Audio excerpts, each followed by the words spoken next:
Why my mental health is declining. Since November 2021, I had my heart attack. Never in my life would I imagine that I would go through a health scare. All my life I was focused on trying to prevent any health scares or any things with my heart or body, or I was always fearful of cancer. I didn't know that eating the stuff that I was eating would cause me to have a health problem. I thought I was on top of the world. Years in prison, My whole top life. ramen, 4 or 5 a day. I used to have fucking headaches all the time. I didn't know about sodium. I was eating that, honey bun, Snickers, all this high cholesterol food. And not to mention, I used to get migraines when I was a kid from the age of 15 to 31. So it was some health going on there. But just eating all that bad food. And then to top it off with bodybuilding with roid, HGH and IGF and insulin that's clogging everything up. Then I was getting warnings and doctors would be telling me your blood pressure elevated for years. I thought I was on top of the world.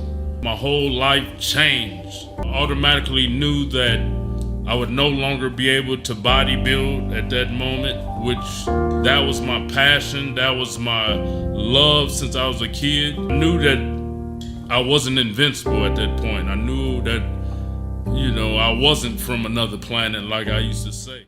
When I moved from Burbank to Las Vegas, my feet and ankles swelled up, would just stay swole. I'm talking about abnormal. So I would wear compression socks and all that, just my right foot. So I'm like, I blamed it on Vegas. It gotta be the heat, something in this air, man. And I lived in Vegas 4 years going through this. And when we did IVF, I went to the doctor, got a physical, all that. They told me my blood pressure was elevated, and I just shunned it off. And I'm like, but I was always scared of that. I knew something was wrong with my body because I was puffy. Even when I did bodybuilding shows, I would take diuretics. And my left side would dry out, but my right side would still hold a film of water. So I was always wary of that, always scared of that. And I just didn't take action on the signs. Let's see, when I was 34, I started. 34 to, when did I do my last show? West Coast, no. So I really didn't stop until the heart attack. Yeah, but all those years I would get off 3 to 4 months. So I called myself cycling off, and I'm thinking I'm not doing what these other guys doing this amount because I was already genetically, gifted.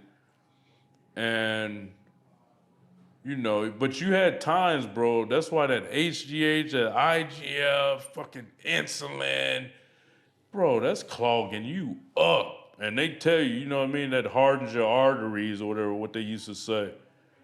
And I went hard with that for about, I tried to do like the old school bodybuilders.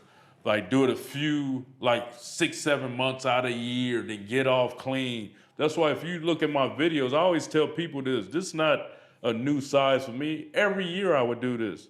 I'd be all huffed up, 240, 50.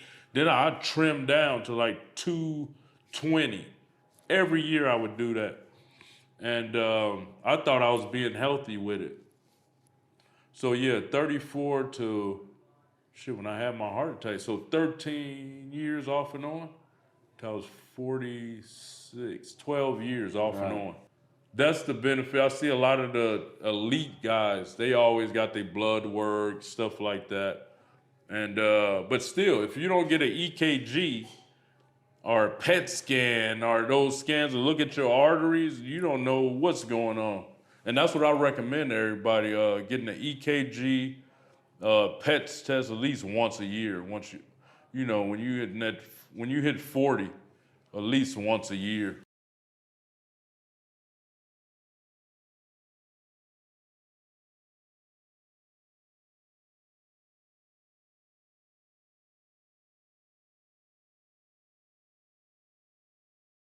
Tren Deca, Anadrol, D-ball, they the worst.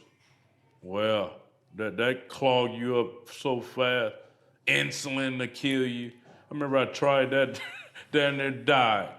Didn't eat enough. You got to eat like 1,000 grams of carbs on it. I was about to fall out and have a diabetic coma.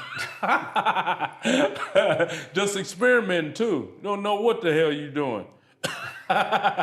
Don't know. It's all experiment. Yeah. That's what I tell people and tell them in videos. You giving data to my kids' generation on what to do, what not to do. That's all this. Even they say they about to start giving military guys roids. You know, and back in the day it was illegal in the Arnold day. But and it's funny. Steroids help people more than anything. But they make it out as if it's bad. But you can have alcohol, marijuana, they trying to legalize shrooms, and you can have all that stuff that actually harm you. Roids help people.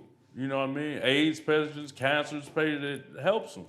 It just when you abuse it, that's when the problem go, awry.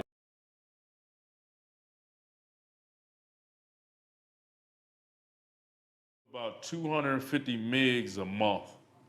And that's just to sustain. I didn't want to go cold, even though I did go cold turkey the first few months.